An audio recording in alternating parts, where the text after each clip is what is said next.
Welcome to the fastest growing radio audience in America. From the city of entertainment, you are listening to Las Vegas Backstage Talk, the only show that gets personal with the stars. Brought to you by Dr. Gary Lee from Esthetic in Henderson, Nevada.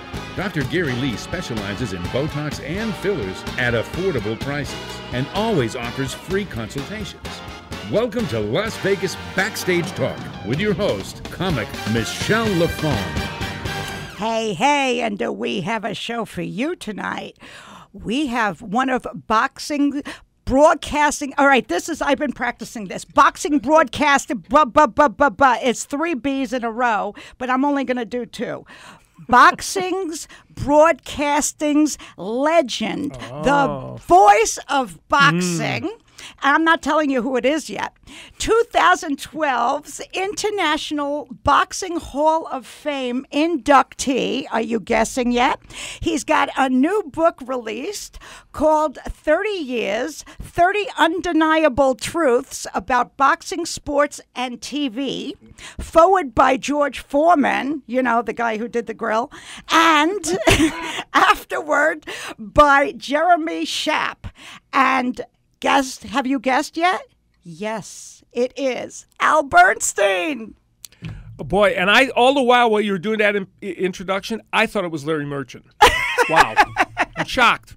You know what? It's good to be here. Al, thank you so much for coming. So this boxing is not one of my things, you know. I'm shocked to hear that, but we'll go through this gently. And I think a tip-off was the fact that you didn't mention that George Foreman was the oldest person to ever win the heavyweight championship, but rather that he is a grill master.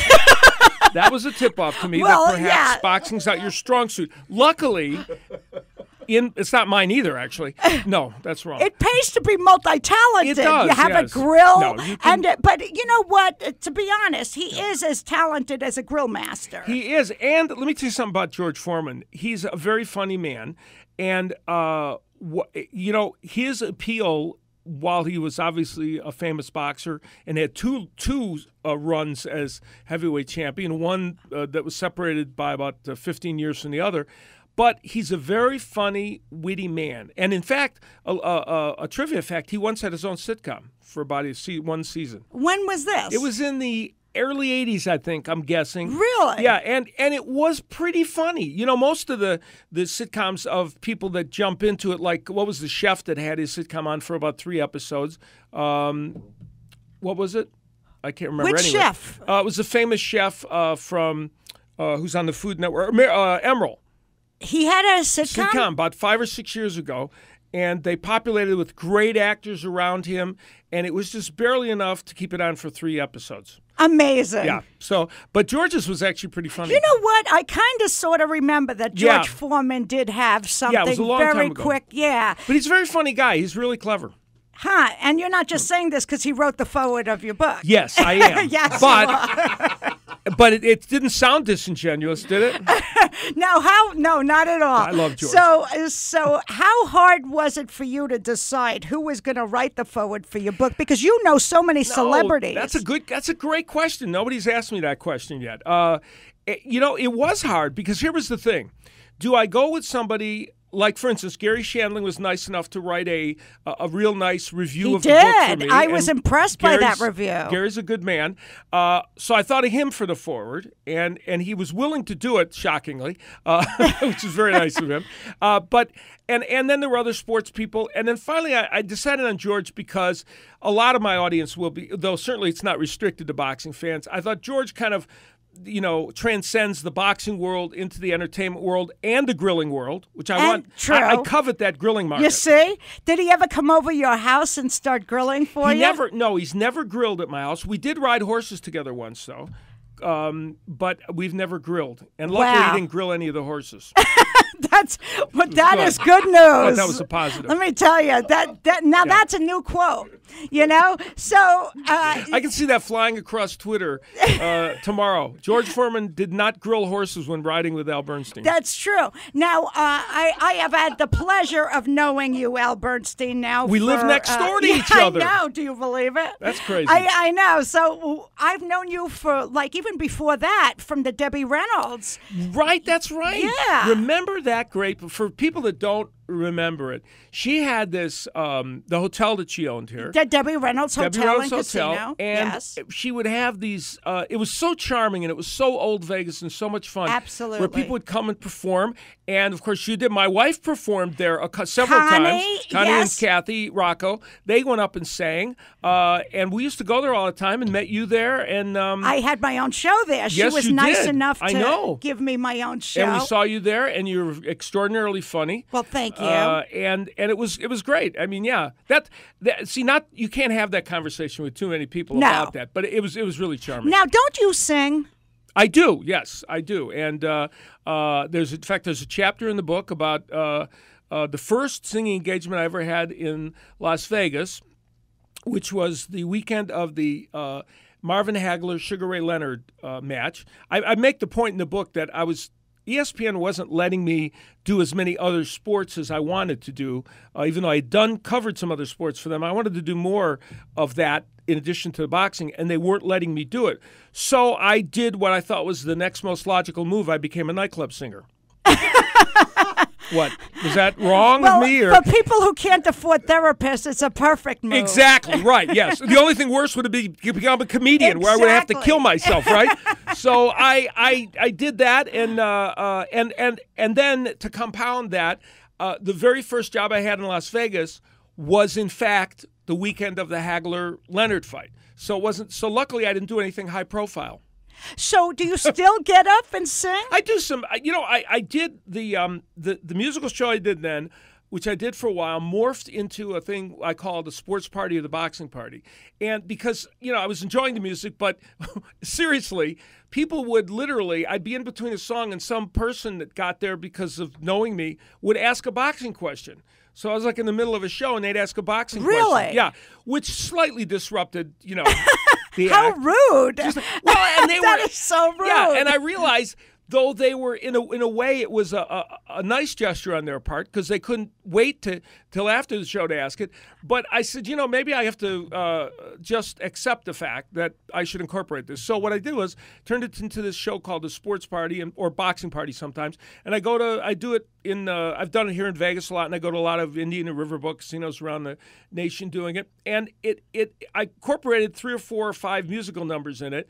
And so I kept the music in it, but then we have videos of great moments. And what a great idea. Yeah, we do trivia contests. So it's all interactive. So I get to sing 4 or 5 songs, which is fun.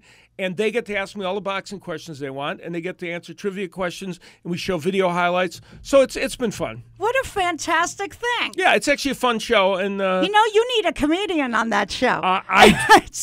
And where could we find one? And here's the other thing. Where could we find one that has such vast knowledge of the sport world and the boxing world?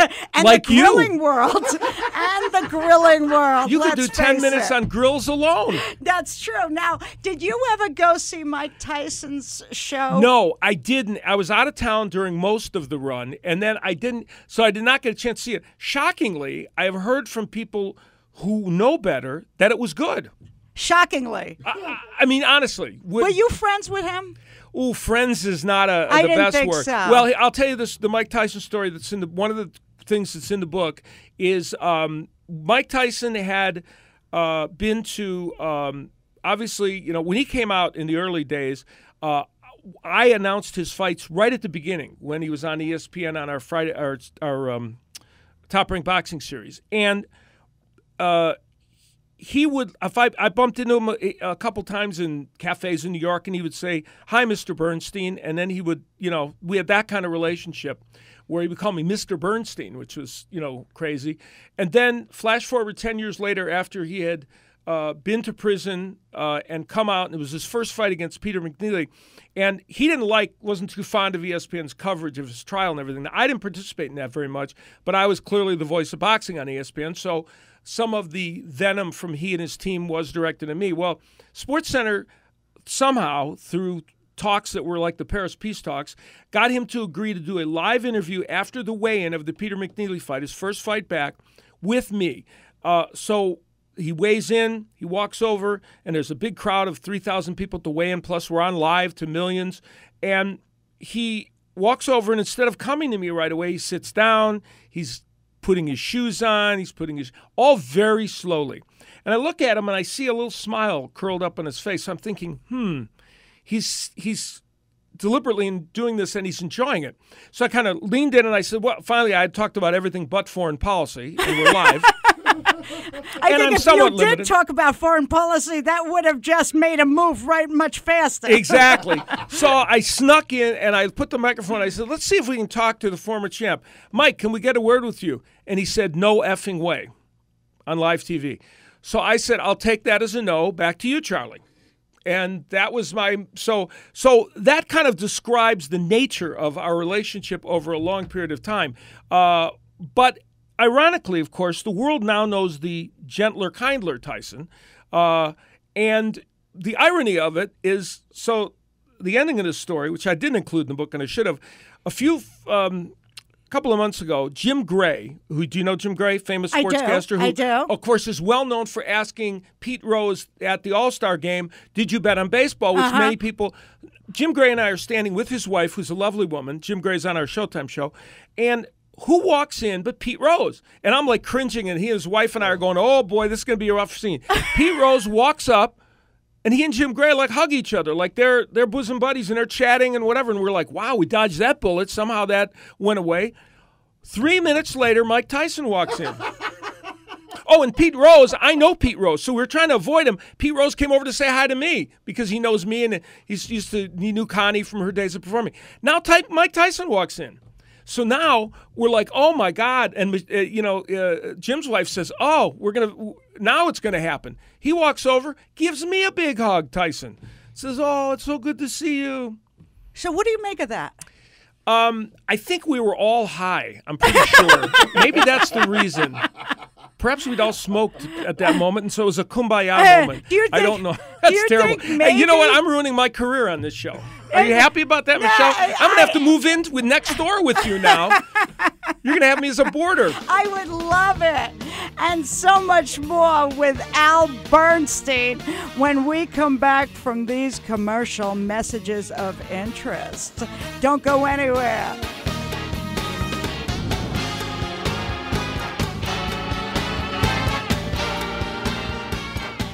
Don't go away. Stay tuned for more of Las Vegas Backstage Talk with your host, comic Michele LaFong. Welcome back, and here's more of Las Vegas Backstage Talk with your host, comic Michele LaFong.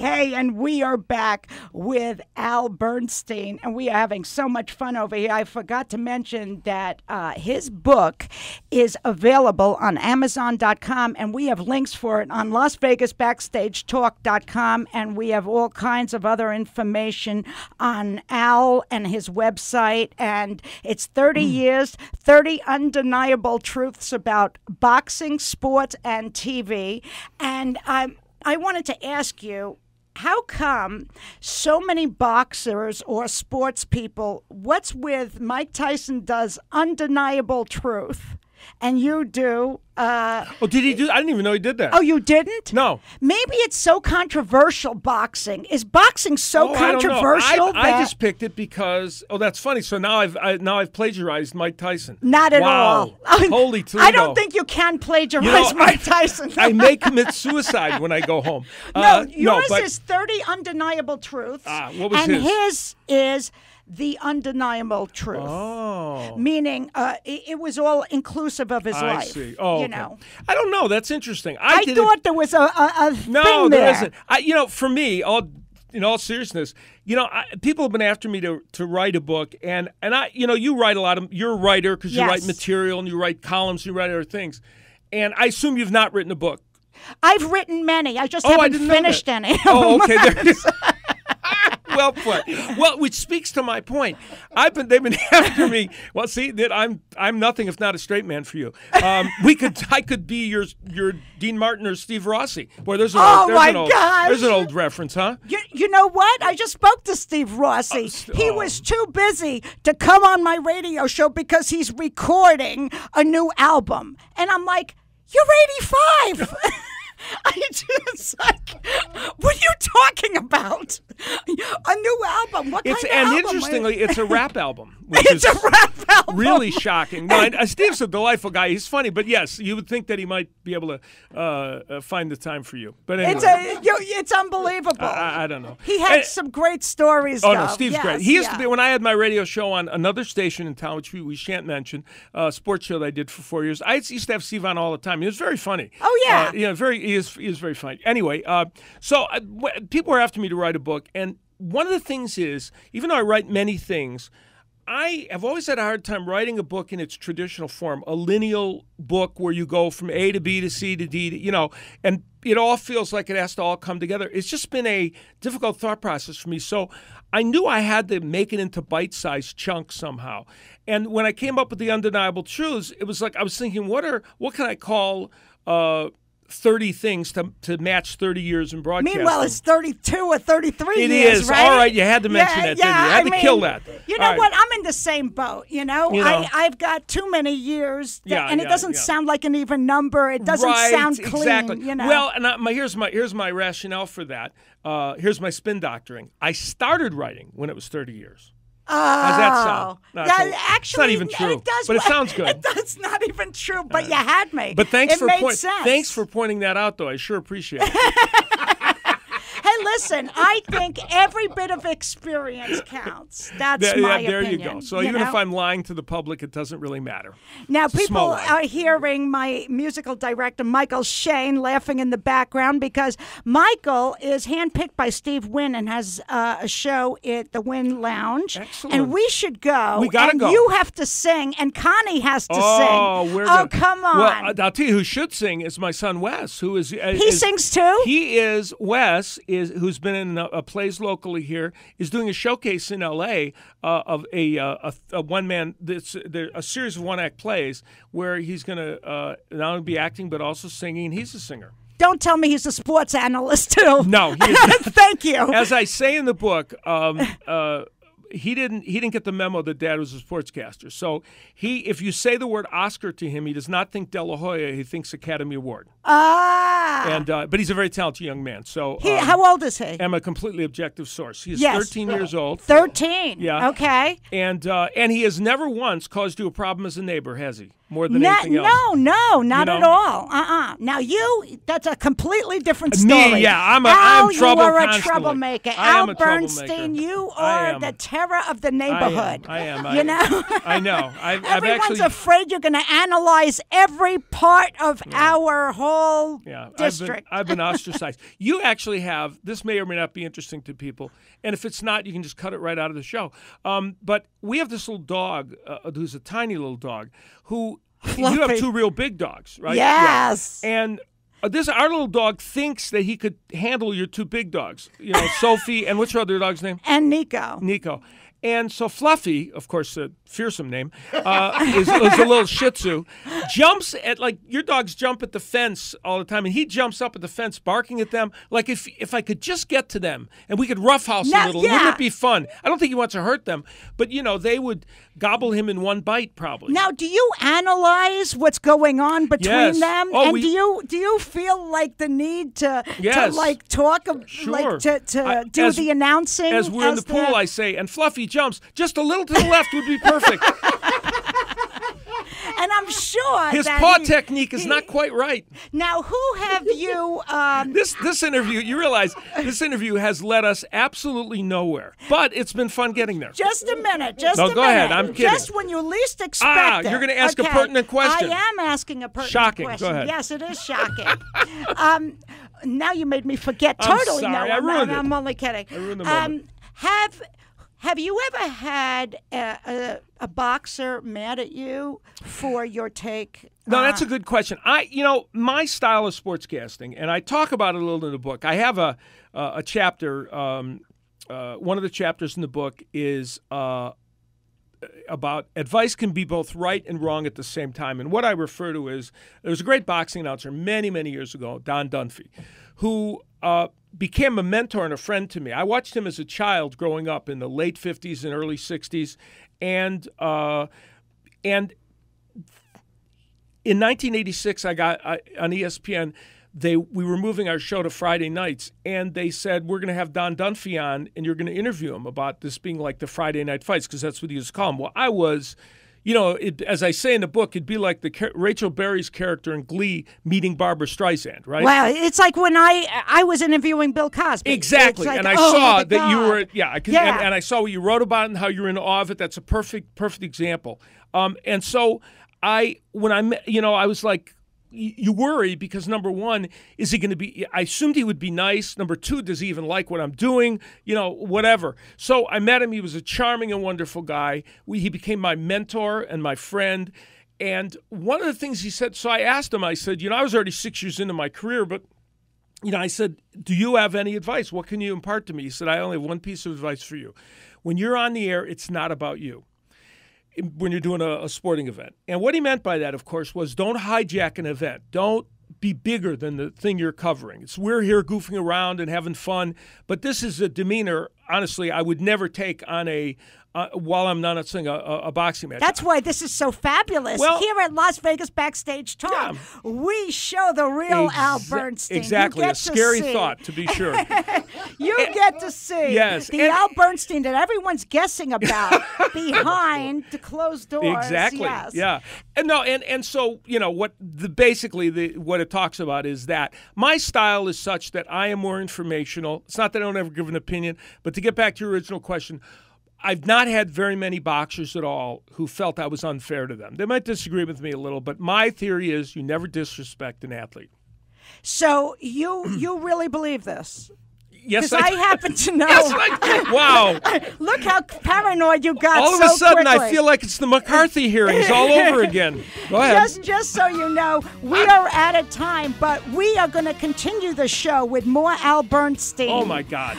So please stay tuned. Don't go anywhere. I can't wait to ask you more questions. Oh, boy. Oh, get in the hot seat, Al. Get in the hot seat. Don't go away. Stay tuned for more of Las Vegas Backstage Talk with your host, comic Michele LaFong. Welcome back, and here's more of Las Vegas Backstage Talk with your host, comic Michele LaFong. Hey, and we are back with so much more of Al Bernstein and his book and his website and his Amazon.com thing. Okay, here's what we're gonna do. I had no idea I had an Amazon.com he doesn't, thing. But it sounds better. Okay, so this is what we're gonna do. Las Vegas BackstageTalk.com is going to have links on all of Al Bernstein's stuff. Okay, that's the technical word. Yes. For 30 Thank you for explaining years, it to us laymen. Yes, 30 years, 30 undeniable truths about boxing, sports, and TV. So tell me an undeniable truth about TV. Oh, about TV. Okay. There's one, the first undeniable truth is there is always time for humor. And where that came from was in the early days of ESPN, when that network was starting. People now can't imagine it. But in 1980, when I was 10 and we started ESPN, wait, no, that's not right. 5. I was 5. Thank you, Michael. I love Michael, by the way. So we had everything. They were starting this network on $4.85, and everything that could happen. It wasn't like the ESPN you see now. So we did shows on a ridiculously small budget. Everything in the world went wrong. Oh my God! I just want to know. No, this is practically. Is this possible? Oh, are you kidding? In the green room, we had crab legs and a great spread for your show. You did? Yeah, I'm lying. But okay. I was just going to say, I'm leaving here to go to the spread. I want people to feel. So we had, this one producer, somebody made a joke just before the show and said, he'd said something and he said, this is no time for humor. And my point is, it's always time for humor on television because so many crazy things happen. Here's a classic story. In 1980 or 81, we were doing a boxing show from the Aragon Ballroom in Chicago. And Chicago is not yet cabled. There was no cable in Chicago. So nobody there knew what ESPN was. And a Chicago policeman was driving by, and the Aragon Ballroom was in a neighborhood where you could have an occasional theft or burglary, and he saw somebody taking a piece of equipment out of the Aragon Ballroom into this truck that had the letters ESPN on it. Now, as I point out to that cop, ESPN could have been Dan Quayle's attempt at spelling ESP. Oh, that is so mean, Al Bernstein. I know it is, but oh my gosh. I'm so sorry. I know you're disappointed in me because I know you've never done a joke on a nightclub's floor that took advantage of someone. Never. Right, I know Never. that. I know about your history. So he said this must be a robbery in action, right? In progress, In yes. progress, yeah. Oh, you're a cop. You know these things. I do. So he calls it in. They surround, and this is a true story, they surround the ESPN truck, come in guns out of their holster, thinking they're going to see a robbery. And in there is this producer. And this isn't the South or anything. No. This is This is Chicago, Illinois. And they come in, and the producer, looks like he's going to have a heart attack, right? And they think there's a robbery going on. Well, it took him a good 10 minutes to convince them there was no robbery going on. Wow. So it was pretty crazy. Now that could, as I point out in the book, now every male in the Western Hemisphere and some in other hemispheres know the initials ESPN, but back then, it wasn't known. So those are the kind of things. So we what faced. happened? You're not with them anymore. No, I left in 2003 to go to Showtime, where I do all the Showtime Championship boxing now. So you really have to have cable now to see you. Correct, you do. Aren't you on Channel 5 too? Well, I'm on Channel 5 in England, which is England too. Channel 5 is a network in England, and I am actually this is kind of something I'm proud of. Very little that I am proud of, obviously, for this interview, but based upon the way I'm talking so far. But this is one thing. I'm proud of the fact that I'm the first American to do sports on a national network in England. They've never had an American do boxing, especially, and really any of the other sports. So why do you think that is? I think they came to me when they were starting up this series, and it's on terrestrial TV in the UK. It's a really big deal.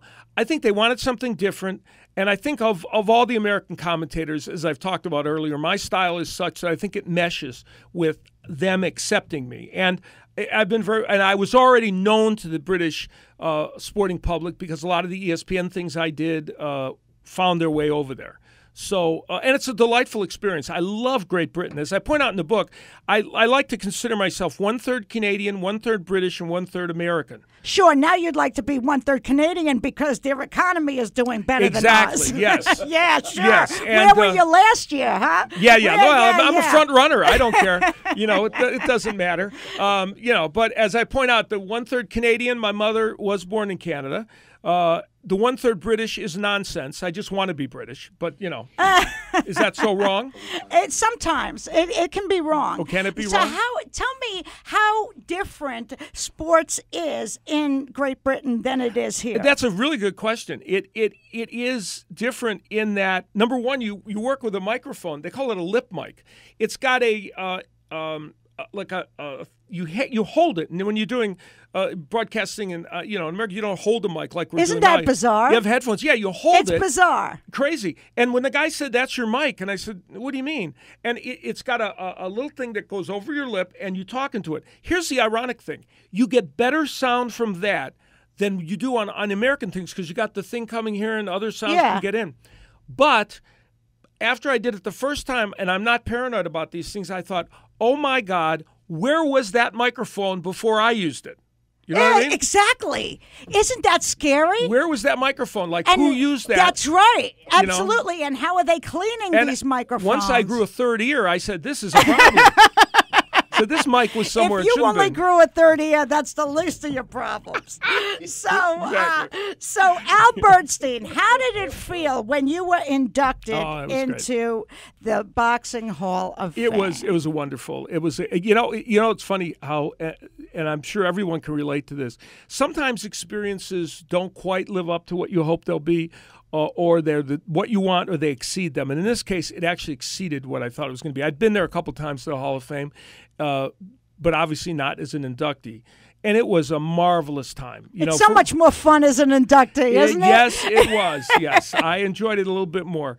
And all the great boxers. It's amazing because you look down at this list when you're on the dais at the dinner the night before, and here's all these great champions: Marvin Hagler, Sugar Ray Leonard, Tommy Hearns, who was inducted also in my class, and all these great boxers. And it's like watching the history of the sport unfold in front of you. And the people are so nice, and it's such a charming setting in Canastota, New York. And the fans it's like there's more access, to everybody, and it was a great experience. So how did you find out? Well, I found out I was nominated. They released who was nominated about 2 months before they announced it, and then I got a phone call and then I kept getting calls from people that said, "I just voted for you." Who votes? Were on the Who nominating. Votes? Pardon? Who votes? Well, in this category, there are a number of people in boxing, like historians and some media members, and like I vote for the fighters in the Hall of Fame. I'm one of the people who votes for that, but I don't vote for these other categories. And so all these people were calling me and telling me they voted for me.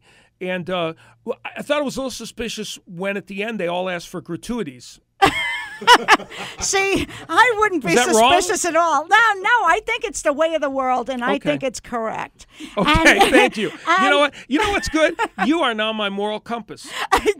You know what? The world would be a better place. Michael feels like that's not the right thing for me. Why is Michael doesn't know. Look at Michael. And he's got a little more experience. Poor Michael. Oh, poor Michael. Look at him. Oh, yeah. If you go to LasVegasBackstageTalk.com, you will be able to see Michael's segment because we also archive every show. Perfect. By the way, I know. I love looking at them. Well, thank you. Kevin Pollak was great. Bill Cosby. Absolutely. And Bill Maher also. Bill I enjoyed Maher, that. yeah. I love Bill Maher. Thank he you, is me God. too. You know what? He turned out to be so much nicer than I expected. Did that happen to you with people where or the other way? Or the other way yes. where somebody you thought was going to be like, you had an idea in your head what they were going to be like, and they were not at all. No. Yeah, no, I agree. One time I had interviewed Damon Wayans on my show, and he was wonderful. He was funny. It was hysterical. It was great. And then I had him back a second time. It's on the phone, and I can hear him doing things in the background, and he's barely acknowledging my questions. So clearly he was multitasking while he was doing the radio show and barely acknowledging my questions. Wow. Which was shocking to me. And so finally I just said, you know what? I'm thinking you have more tasks now than you can handle. Thanks, Damon. And that's it. I cut him off. I'm really surprised because, Damon... He seems like a nice guy. Not only that, but he is one of the few guys that I've ever met that makes you feel like you are the only one in the world that matters. And I'm chalking it up to a bad hair day because the previous time he had been so wonderful. Yeah, and his eye contact is so amazing. Well, there you go. I was just like, okay, I'll sleep with you, but he didn't ask. But I really was like... It's the next logical extension, And, the good thing is your husband is not going to know about that. Actually, I told him. Oh, well, no, that's okay. All right, well, you were honest. That's the main thing. Yeah, And there's a lot of talk about you in the neighborhood, by the way. You and Damon Wayans. You know what I'm saying? I know. I started it. I started it. Yeah, you did. Yeah, Al Bernstein, you are out of your mind. And I'll take that as a good thing. Now, let me ask you another question that I have asked many of my celebrity guests, and I'm a little surprised by their answers. Okay. So now I never actually asked somebody in the business, what is your real opinion of women in sportscasting? Oh, that's also a good question. This is like your fourth insightful question that I've acknowledged as insightful. Wow. So you should be a sportscaster. You could be in sports. Many women, I have many friends who are women sportscasters. And my opinion is that almost all of them work hard at their craft, know more than people give them credit for. And by the way, and this may apply, I think this did apply for a long time to women in humor, you probably had to work harder and be better than the men because people didn't anticipate that women were going to be in comedy. Absolutely. Okay, now we're more used to that. No, we're not. Well, maybe not. No, okay, we are not. Then there you go. Women sportscasters still suffer from that. and I think it's reprehensible. Wow. And I have many. I admire many. Pam Ward, who did play-by-play on football, was just pulled off it by ESPN. She was spectacular. And so I'm so glad to hear that. Yeah, I Al. believe that not only do women, they work very hard at it, and I think mostly they do a terrific job. Well, we are taking a quick break, and we will be back with more of Al's insight on women in sportscasting. And I have a lot of insight on I women. want to hear about it.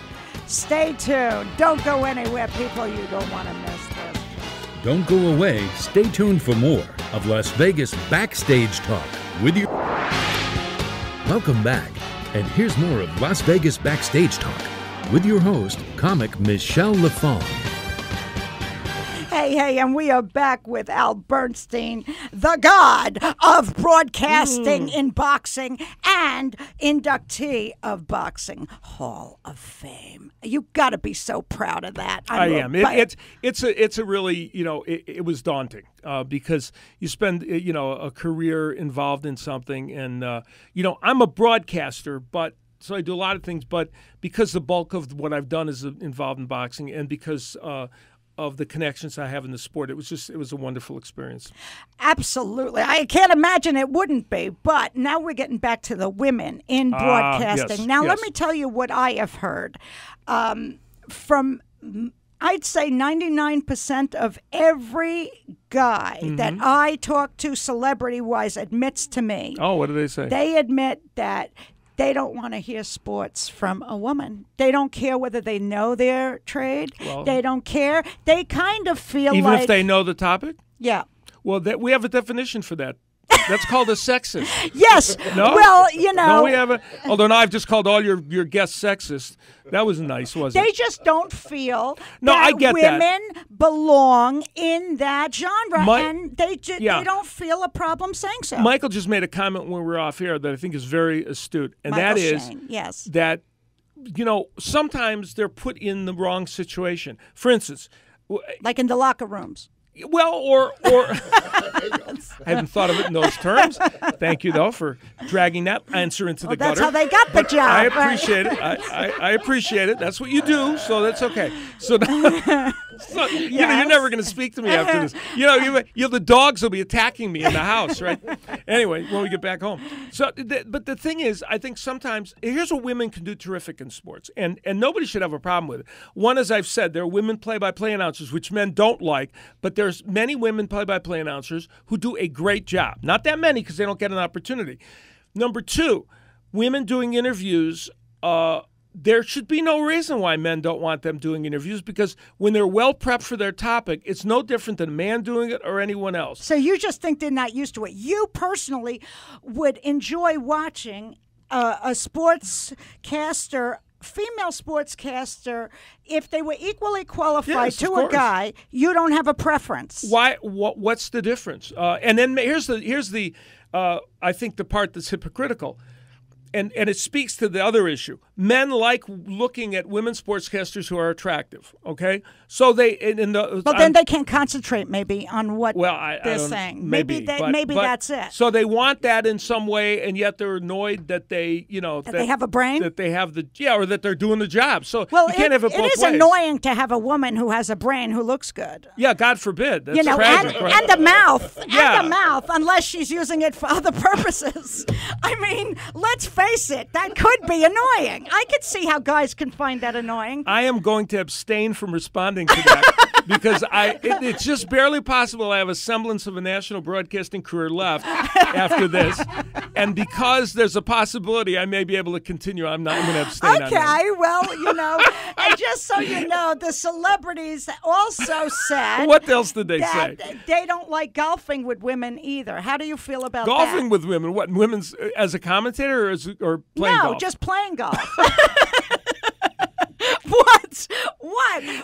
And how do these people world, feel Al about women Bernstein. having the vote? Are they for that or what? Wait a minute, women can vote? Who No knew? one told me. You should Okay. try that sometime. But really, it's very enjoyable. You know what it is with the golfing, okay? Okay, tell me about the golfing. They feel What do they that feel? they want to talk guy stuff. A lot of it is time with the guys. So they want don't want women golfing with them. Correct. Okay. now they don't care if they golf together. Right. They don't care if women golf together. They don't Right. care what they do. Right. But they don't. No, want I agree them with you. on the Most men. cart I'm with not a them. golfer. My hobby's riding horses, and I don't. So I don't know about. How do you golfing. feel about women riding horse? No, I'm Well, kidding. that's also fun. That's also interesting. The woman that trains, in the book I talk about, because I talk about the celebrity rodeos I rode in, which I'm shocked that you didn't bring up, because that would be, the celebrity rodeos. yeah. So I ride. So the woman that taught me riding, or taught me, I rode a little bit, but taught me how to be a team penner. She's Barbara Callahan, who's out in Pahrump. She's been a great horse trainer and equestrian here. This speaks to your point, because she has, again, been in a man's world, Yes. doing a great job. And I owe her everything about what I've done in this very masculine kind of thing. So I think that we have to learn, all joking aside, we've got to learn to look past gender when it comes to things that, But how do you feel about? You look like a golfer to me. I'm not actually. I don't. You're golf. not? Once in a while, but I'm not really. But I wouldn't mind having what's wrong with having a woman golfing with you? Now I understand this idea that men feel like it's a sanctuary where they can Exactly. say what they want and do what they want, which is fine. So guess what? Golf sometime with all men, and then if your wife or a friend of yours wants to golf, sometimes golf with them. Is this so? I mean, I'm Dr. Phil here. I can handle these Did things. you ever? Did you ever? How's that working for you, Michelle? Well, it works for me. Yeah, I know. I just don't know if you're giving me the politically correct No, this is answer. what I- No, you sound sincere, which explains why you don't golf. Okay, Right, exactly. Who You know what? wants you, I Al love that. Bernstein, on the golf course when you're bringing a bunch of women with you? I would love that. That's okay with me, And but no, I just think that I do understand. I get the drift of all that. I mean, I do understand. I understand why men are maybe a little uncomfortable with women doing play-by-play because they're not used to it. And somebody that's not going to do it well. But here's what I say always. Let's back to the sportscasting thing. I do play-by-play with my husband, just so you know. And I'm not even into broadcasting. You'd still do it anyway. Yeah, okay, there you go. Here's the thing that interests me. There are, this is going to sound like a terrible statement, but let's take these interviewers on the sideline, of which there are men and there are women. There are a lot of women that do that job. I can name you, which I want on this show, 10 men that do it terribly on national television. They stink. So I know many women that do it better, right? I was told what about they'd the men that rather- are lousy? I was told they'd rather listen to the lousy one. The lousy I'm man not than the kidding. good woman. I am not kidding. All right. Straight I need up. to know the names, not now, but give me a list of these names of people that are saying this, and we're gonna have and them. it's common, and Yeah, that's no, what I'm telling you. I can't. I don't know how to Now, combat that. Okay, now in your field, because now you're getting a taste of my world here a little bit. Right. But in your field, what is the backbiting like with other sportscasters? Mostly sportscasters. It's a pretty good. There's a lot of camaraderie. Really? Yeah, there actually To your is. face? Yeah, behind your back, they say awful things. But to your I was face, going to say. No, but here's the funny you're saying this. I think if anything, it's changed a little.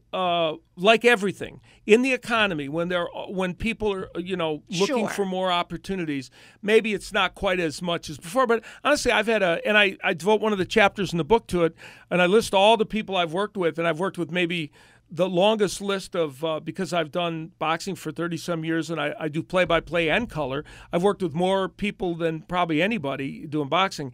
And for the most part, it's been a terrific experience. I can count on one hand the number of guys that I found less than enjoyable to work with and that I found not pleasant to go have dinner with, So after you the show. don't find that the more successful you get and you getting in the Hall of Fame of boxing, you don't find that there's maybe a little more whispering There's a now little bit. going like, why him and not me? Yeah, and who no, the hell I is think- he? And yeah, I why, think- whose ass did he Yeah. kiss to get in that? You Right. know what I mean? Well, Don't you think? funny you should say this. Jackie Mason, when he was on my radio show, I put this in the book, used to like to joke around with me, and he said, I listened to you on the TV I don't know what you're talking about. Who did you sleep with to get that job? Actually, What's his name? You know what? The funny thing is, Jackie Mason is a big boxing fan. He is a boxer, and Yeah. I used to open for him, and I opened for him at the MGM. Oh, there you go. Yeah, and I know a lot Very about funny that. man. He Very is funny very man. funny. Yeah. And so amiable and relaxed the atmosphere in his. absolutely. We are out of time, Al Bernstein. So I just want to, one more time, bring you to LasVegasBackstageTalk.com to get Al Bernstein's hot new book, 30 Years and 30 Undeniable Truths About Boxing, Sports, and TV. Forward by George Foreman. Afterwards by Jeremy Schaap. And thank you again, Al Great to be here. Bernstein, From the and I City hope of you come back. Entertainment, You've been listening to Las Vegas Backstage Talk with your host, comic Michele LaFong, the only show that gets up close and personal with the stars. So until next week, stay in touch with us on the web at LasVegasBackstageTalk.com.